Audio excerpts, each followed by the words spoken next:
We're moving on to real news. Netanyahu says Hamas leader Mohammed Sinwar has been eliminated. But the reports that coming from the Israeli Prime Minister Benjamin Netanyahu that Mohammed Sinwar has been killed. Now, the IDF carried out a massive series of airstrikes on the European hospital in Gaza a couple of weeks ago. They believed they had intelligence that Mohammed Sinwar was in the tunnels underneath that hospital, and they think that that was a moment that he wasn't close to any of the hostages, and so they took that opportunity to carry out a huge series of airstrikes, but there had been no confirmation whether or not they had got Mohammed Sinwar. Obviously, getting kind of any confirmation is pretty difficult because they cannot get IDF soldiers to the scene, and so they, and I'm speculating here, would have had to have relied on things possibly like communications intercepts to try and determine whether or not Hamas communications were indicating that Sinwar was dead. Now, if what Benjamin Netanyahu has said is accurate, and the only reason I caveat that is because there's been no official release from the Prime Minister's office, no official statement from the Israeli military. But if Mohammed Sinwar has been killed by the IDF, then that is very significant. Mohammed Sinwar was the brother of Yahya Sinwar. Yahya Sinwar killed at the end of towards the end of last year. He was the leader of Hamas. He was the mastermind behind October the 7th, and he was succeeded as the leader of Hamas in Gaza, at least, by his brother.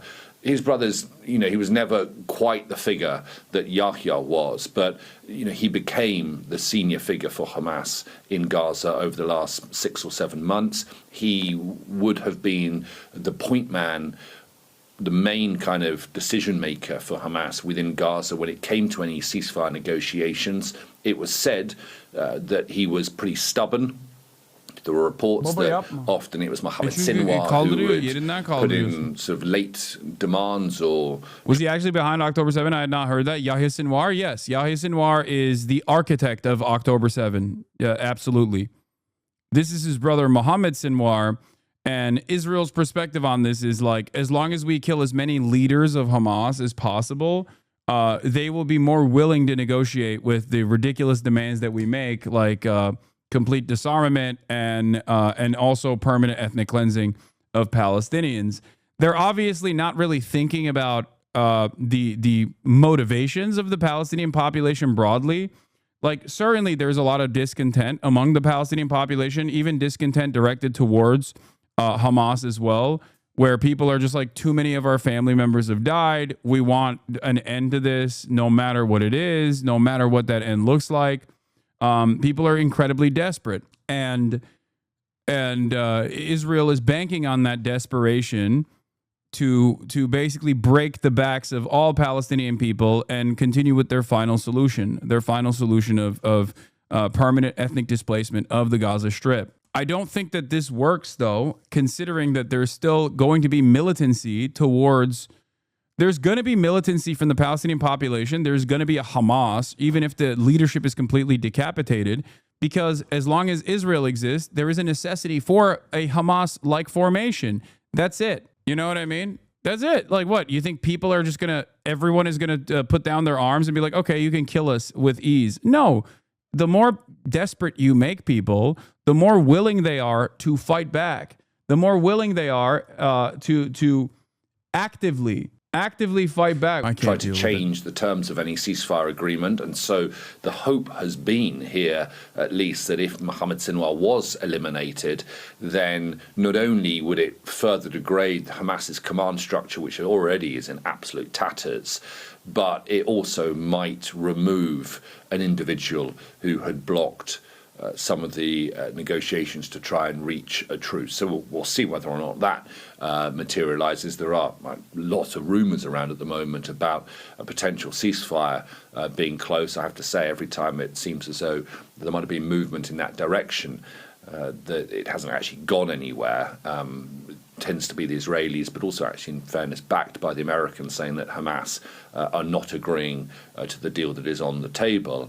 But the elimination of Mohammed Sinwar would be another success for the Israeli military as they're looking to not just... Hasan, legit question. Do you hate Hamas? My opinions on Hamas are utterly irrelevant in this calculation. But I will tell you, I hate Israel a lot more than I hate Hamas. Like a lot more. Not even in the same fucking wavelength. Okay? Just decapitate the Hamas leadership. I hope that you got the answer that I'm giving you.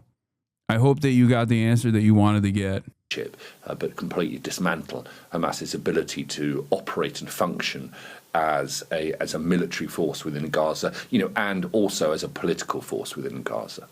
Yeah, all right, Ali, for now in Jerusalem, thank you.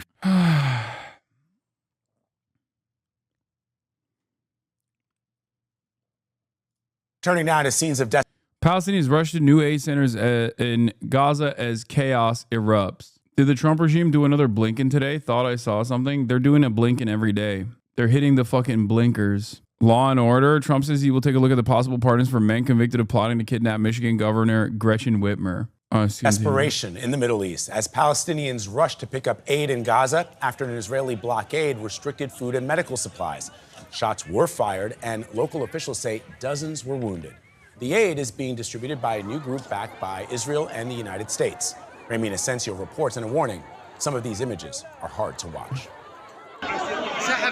Desperate Gazans by the thousands rushed one of the 4 new aid centers. There was shooting and we fled, said Hasni Abu Amra. Israel's military said it did fire warning shots, not into the crowd, though some were clearly wounded. Despite this chaos, over 460,000 meals were delivered, says the Gaza Humanitarian Foundation. This new aid group is controversial. Israel demanded it as a replacement for the United Nations. It's backed by the U.S. Yeah, look, by the way, the A group is also another way to farm, another way to boost the Israeli economy, probably spending exorbitant amounts on Israeli manufactured products too. Great stuff. U.S. and run by American contractors and ex-military. The UN refuses to work with it, saying aid should be distributed by an independent body. Up and down the strip, hunger is dire and death hovers near.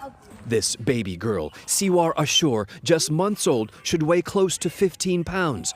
She's less than 5. Yet some children still find reason to smile. 11-year-old influencer Yakin Hamad said in Gaza nothing is impossible as she offered survival tips. And they killed her. She's dead now, by the way. In one of her last posts. An Israeli airstrike killed her Friday. Her body just recovered. Yeah. So that right here, this right here, and the way that they're covering this is the way that they should have been covering this. Like, imagine, I never thought in my life that I would see CBS Mornings be like, Israel killed this little girl. Like, humanizing a victim of Israel's Holocaust is a shocking change of attitude in the way that the media is covering this stuff. Okay? What possesses an entire army to murder a child for her social media clout? Someone in the Israeli leadership thought it was a good idea to bomb this activist. An entire chain of command executed the strike. Had only one person objected, Yakin would be alive, but none did. Yeah. Another shift from CNN on Israel. Every time I was sure this was the end. Former IDF hostage in Gaza says one of her biggest fears was Israeli strikes. This has been what they're catching up to, like Haaretz's coverage or Israeli media coverage months after the fact. Fantastic. If they had done this, by the way, someone in the chat said that's a Hamas-backed hostage. That's literally what Israeli society's reaction was to these hostages. Anytime a hostage came out and was like, I actually wasn't treated that poorly by Hamas. I was more so terrified of the fucking Israeli bombs that were exploding over my head. Literally, the Israeli society backlash was tremendous. People would just go, you're Hamas. Hamas brainwashed you. You're no longer a hostage. You're a Hamastage. Is this the U.S. trying to wash their hands of what Israel's doing? I think it's somewhat the media trying to do the classic balancing act where they have to at least come across as legitimate, and you can't come across as legitimate if the overwhelming majority opinion is fuck Israel, and you're still trying to contextualize Israel's violence as like permissible, normal. Did they actually say Hamastage, or did you make that up? I made it up. No, I don't think Israelis are creative enough to come up with Hamastage. All their bangers are all Colombia anti-Semite. Too angry to be humorous. Too hateful and too angry to be humorous. The man filming this scene is quoting from the Quran, invoking the apocalypse. Perhaps those below think they're staving it off after nearly 3 months of Israeli blockade. Here at last, a warehouse full of flour. In central Gaza, it belongs to the World Food Programme. The UN workers, he says, simply melted away as the crowd surged in. Multiple reports of injuries and deaths in the melee. Yeah, these are incredibly desperate people.